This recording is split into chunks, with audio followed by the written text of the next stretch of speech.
ये इस सखी को दे दो। ये उनको विराट कर दो। इस सखी को बरसाने की छोटी चुनरी ले आई। इस सखी पिछली बार जब हम आए थे तो मन में कुछ सवाल थे और मुझे लगा कि पूछूंगी, लेकिन जो भी बैठा था वहां पे उन सबने कुछ ना कुछ वैसा सवाल कर लिया था। और जब आपके पास आने का यहाँ पे हम बात कर रहे थे नमो जी से, और फिर मैं आपसे मन ही मन बात कर रही थी कि कुछ जो सवाल मेरे आ रहे थे, अगले दिन मैं एकांतिक वार्तालाप खोलती थी और कोई ना कोई वो सवाल पूछ रहा होता था। श्री जी हो व्यवस्था कर देती है। मर जी, आपका सत्संग सुनते हैं रोज और कहते हैं अपने जीवन में उतारने का प्रयास कर रहे हैं। मर जी, एक इसमें था, आप अध्यात्म मार्ग के पथिक हैं और जीवन भर आपने प्रेम मार्ग और ज्ञान मार्ग में चरम सीमा प्राप्त की है। आप एक संसारिक जगत में अपनी मेहनत से या अपने कर्मानुसार उच्चतम वो प्राप्त किया। अब इसमें सबसे बड़ी बात देखो, हम साधना करके लोगों को प्रसन्नता दे रहे हैं, प्रसन्नता ही तो दे रहे हैं, और ये पूरे भारत को प्रसन्नता एक खेल में देते हैं। अगर ये विजयी हुए तो हमारे पूरे भारत में पटाखे छुटाए जाते हैं, पूरे भारत में आनंद मनाया जाता है। क्या इनकी साधना नहीं है? ये भी तो इनकी साधना है।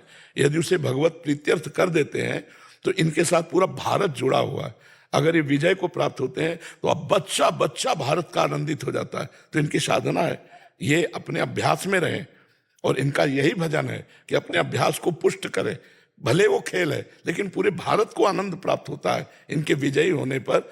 अगर हम कहीं किसी कारणवश, तो हमें अभ्यास की पुष्टता पर ध्यान देना चाहिए। हमारे अभ्यास में कमी नहीं होनी चाहिए और बीच बीच में नाम स्मरण कर लेना चाहिए। तो इनके लिए यही साधना है। अपने अपने लक्ष्य को अगर हम दृढ़ता से निभाएं तो हम अपनी जगह उन्नति को प्राप्त होंगे और ये अपनी जगह उन्नति को प्राप्त होंगे, और दोनों एक ही जगह पहुंचेंगे। क्योंकि ये परमात्मा के इस विश्व में इस भाव से रह रहे हैं, हम इस भाव से रह रहे हैं। तो सेवा वो भी है और सेवा ये भी है। ऐसा नहीं कि केवल परमात्मा की चंवर डुलाना ही सेवा होती है, अलग अलग सेवाएं होती है। तो इनको भगवान ने खेल सेवा दी है।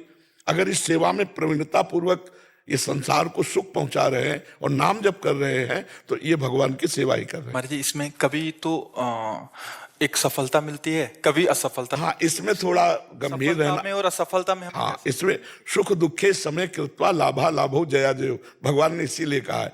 तो हमारा कभी कभी क्या होता है कि जैसे हम 15-20 लोग एक उसमें हैं, अब कईयों के प्रारब्ध उसमें जुड़े होते हैं। आपके अभ्यास की कमी नहीं है, लेकिन प्रारब्ध उसमें जुड़ा हुआ है।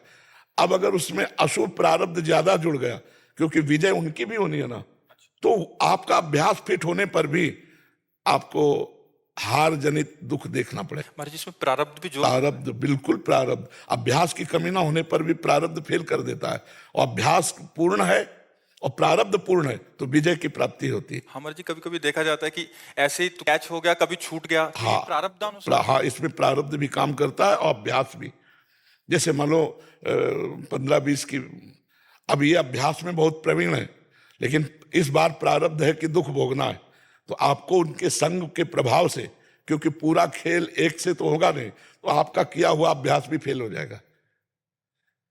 अभ्यास ही केवल नहीं है, उसमें प्रारब्ध भी है। असफलता में हमें कैसे रहना है? हमको उस समय भगवान का चिंतन करते हुए धैर्य रखना पड़ेगा। है बड़ा कठिन, है बड़ा कठिन, क्योंकि असफलता में कोई धैर्य पूर्वक मुस्कुरा के निकल जाए, ये बहुत बड़ी बात होती। अब मतलब असफलता में भी जहां से असफलता प्राप्त हुई है उसको गले लगाकर मुस्कुरा करके और चल देना।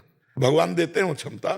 असफलता ही सदैव नहीं रहेगी, दिन नहीं रात, रात कैसे रह सकती है। हमको धैर्य पूर्वक भगवान का स्मरण करते, पर है बड़ा कठिन, क्योंकि जो सफलता में सम्मान मिलता है तो असफलता में सम्मान तो नहीं मिलता।